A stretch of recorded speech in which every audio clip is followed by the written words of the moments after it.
As humans, we're well aware we need water to live. Fortunately for us, we live on a water planet. But that doesn't mean we have an entire globe of H2O to use as we please.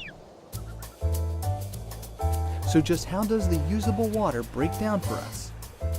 A giant 97% of Earth's water is in the ocean, so we can't use that.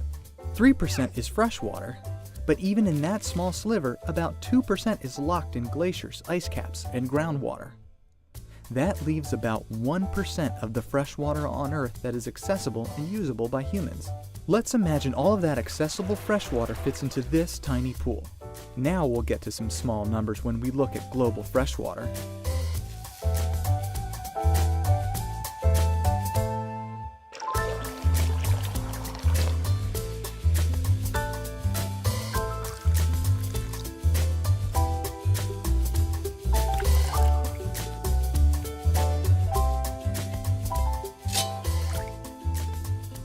There really is a small fraction of usable and accessible freshwater on this water planet, so how do we use that tiny pool?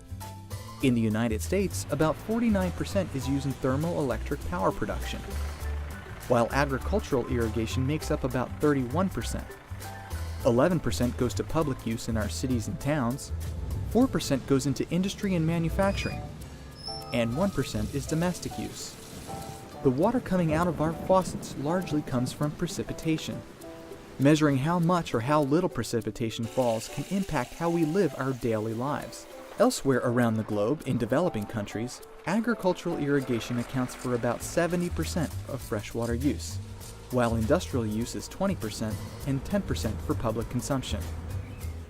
In places where access to usable freshwater is greatly limited, knowing when and where precipitation may fall is critical to livelihoods.